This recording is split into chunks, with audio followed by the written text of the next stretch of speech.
Minisforum, they don't fail to impress, like every single time. Their stuff's really well made, and today we're going to look at the UM890 Pro, and this features the Ryzen 9 8945HS. So what's different? Let's start off with that. What's different between this and the previous generation? Now, I didn't look at the Ryzen 9. They had like a 790 Pro or whatever. I didn't look at that one, but I did look at the Elite Mini UM780 XTX, which was in almost the exact same case. Very similar, maybe a couple different ports were moved around. That one had a pretty cool LED thing on the outside. This one is professional. It doesn't have that, but it looks like there's a spot where you can maybe make that work. It doesn't come with a stand like that one did, but it'll fit on this stand. If you have the stand, it will fit, but I don't think that's the whole point here with this one. It comes with a mount, so you can mount it on the back of your device or whatever, your monitor mounted on the wall. It's got all that, but you know, we're talking generation to generation here. What's the big difference? I think a lot of people are going to look at the 8 series AMD stuff and think, oh, another thing. No, it's actually pretty much the same exact thing as the 7 series, except it has some AI processing power on top of that. Now, the other one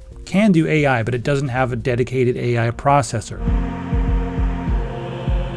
This video is brought to you by Hbada. They were established as a professional health company and then decided to make some very nice ergonomic chairs. You're looking at the Hbada E3. This has adjustments just about everywhere. First off, this mesh material is very comfortable and it sort of like indents but also supports you at the same time. We have a 4D adjustable headrest, 70 degrees rotation. It can be moved from front to back. You can also slide it forward so that it can be in exactly the right spot. Then we have a T-shaped support system for your back and your arms to get rid of the 3 kind of hurts, the neck, waist, and shoulders. The lumbar support right there, we have 3 zones. You can move it forward, back, up, down, just about anywhere. And then the pads on the side can be moved as well so that you can perfectly support your lumbar. It'll recline 140 degrees, and we do have some flip out leg rests as well, so you can like lounge back in that. 3-year warranty, 30-day return, so it might be time to invest in something for your body and for your back. Stop using these cheap chairs. You're sitting for a long time every day. Make sure you get something that is good, and this one is made by a company that understands health. So thanks to Hbada for sponsoring. All the links and everything for this are going to be in the description.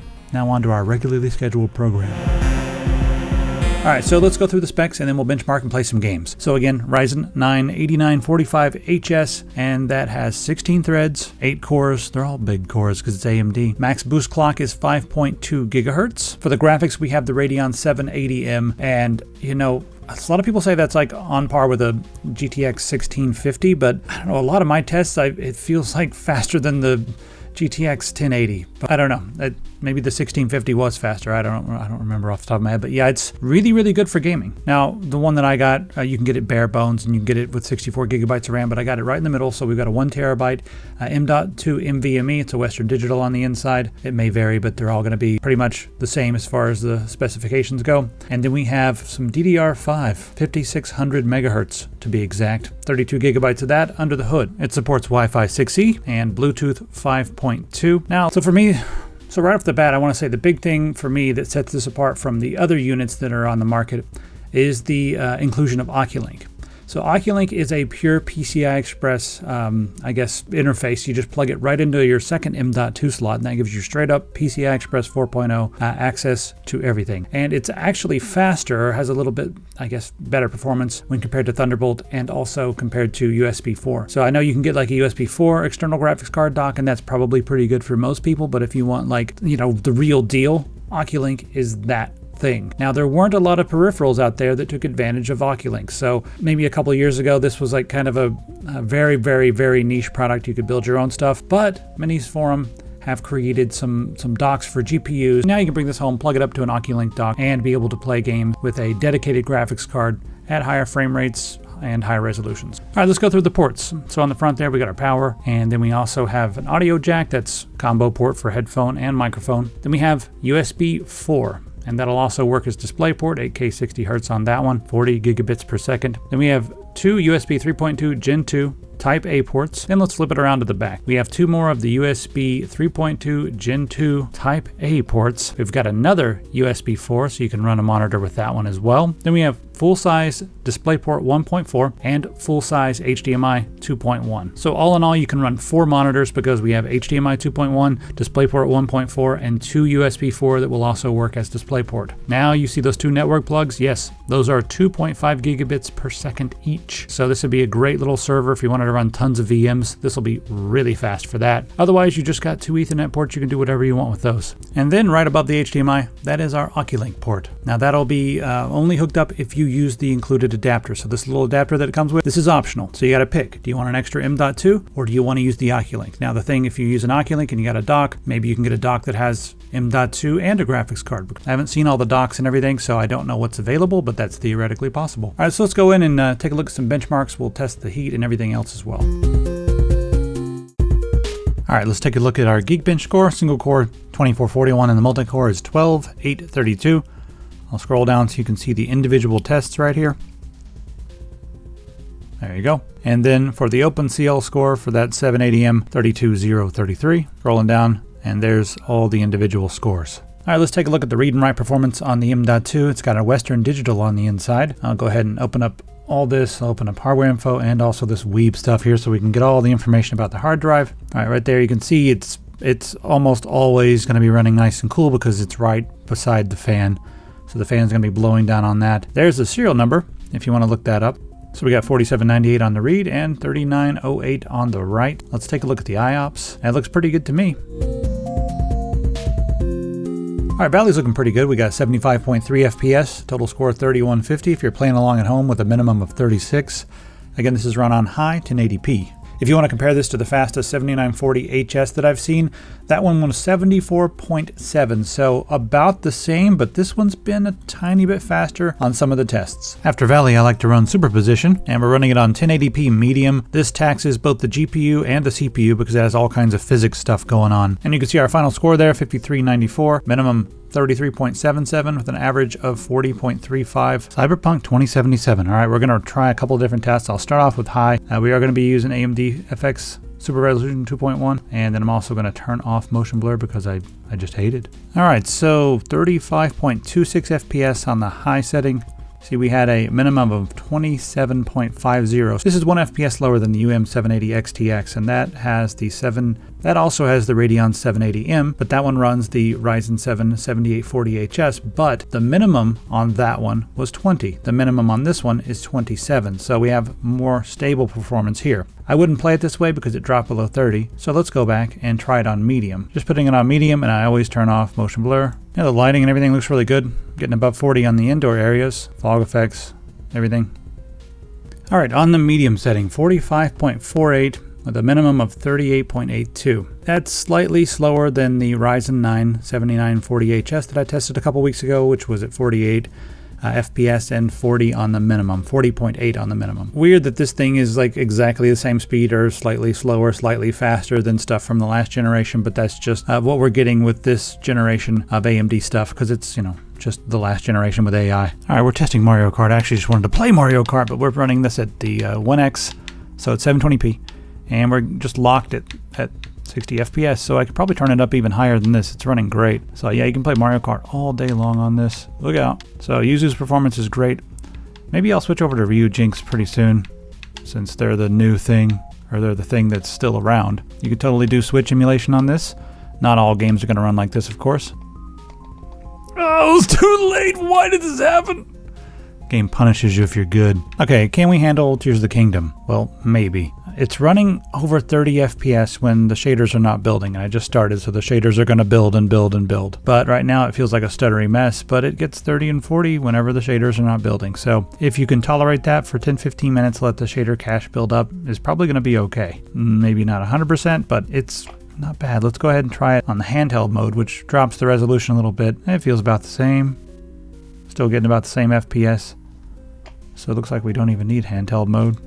You know what? It feels okay whenever the shaders are not building. So whatever you want to do. Plug up the Oculink. How about that? All right, we're trying Baldur's Gate 3 right now. Let me just show you what we've got. I'll be here in our settings menu. So I'm running this at 1080p, and I'm running it on the high setting with triple buffering for my VSync. And then I'm going to go ahead and put FSR 2.2 on ultra quality. Let's see what we got. All right, we're right at about, we're hovering around 30. You can play it this way, but I'm going to crank it down to medium because Yeah, once you get into a city, this is not going to be that much fun. You can definitely play it since it's turn-based, but you know, I think it looks pretty good. We're getting into the mid-30s around here, so when there's fewer characters around, you get a little bit better, but let's try it on medium. I think that's what it'll be more playable. And now we're talking 44, 47. This feels really good now all of a sudden. Okay, so, whoa, we're getting into the 50s. So putting FSR down to quality and then putting it on medium, it still looks beautiful, and we're getting a pretty good frame rate right here. So yeah, totally playable. Just like this, Baldur's Gate 3, game of the decade. Get out and play it. All right, after 21 minutes, how are we still at 40? This can't be right. Let's check over here with hardware info. We've been, stressing this thing at 100% for 21 minutes. I took a nap.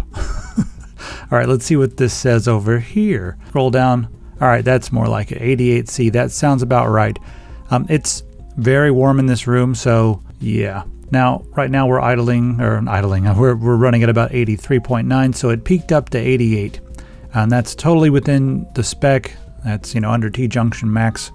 So I'm not worried about that, especially because this room is probably hotter than yours. It's like 77 degrees in here, Fahrenheit, and it's very uncomfortable because it's summer and there's no AC in this place. So yeah, it's that's warm, but it's also very quiet. Now you could probably run the fans a little higher. I wouldn't, because this is completely fine with me. All right, now let's check the noise. It's always right in somewhere in the 40s when I'm just sitting around here. So let's see.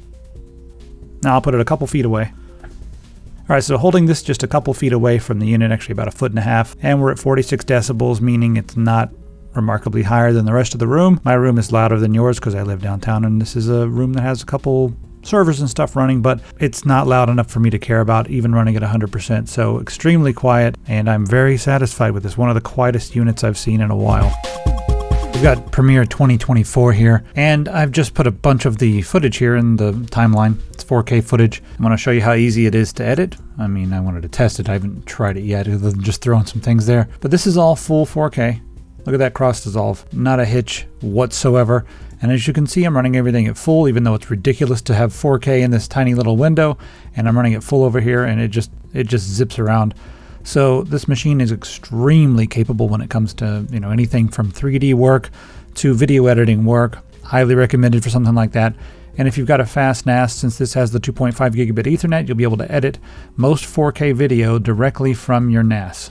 So, yeah, pretty good. All right, so let me say something about AI. I don't know how fast the AI is because I don't know of a good AI benchmark. I looked around and there was some stuff for mobile phones for AI, but I couldn't find a good benchmarking suite for this, and I'm not about to generate a bunch of images because I think that that's actively ruining the internet, and I'm against that use for AI. It's a tool, and I feel like the executives and the tech bros are kind of racing, just trying to do a speed run to the dead internet theory and just making it real. That's what they're trying to do right now, and I don't like the way they're using it, but there's a lot of interesting uses for AI that aren't being fully explored. And by AI, I mean large language models. There ain't no AI going on right here. But anyway, this does have the processing and the branding like everything has to have, the AMD AI stuff. It's got that. So, if you're going to be doing stuff on this machine, that's the thing. It's not gonna, if you're just like online generating whatever you're generating images and a bunch of blogs to clog up the internet, if that's what you're doing with your time, you do you. But if you're doing that online and paying for a service or whatever, then that's not going to matter. But if you're doing it locally on the device, then that's when it's going to matter. So if that matters to you, this is maybe better than last generation. If that doesn't matter to you, well, this is still probably slightly better. The benchmarks were like here and there, depending on what you're looking at generation to generation, but it's virtually the same as last generation. So it's all going to come down to, do you care about AI, and what's the price of the different units, and like what features are you looking for? It's really hard to recommend this over the Elite Mini UM780 XTX, because while it might be a tiny bit faster, we're talking like a couple FPS faster, not much at all.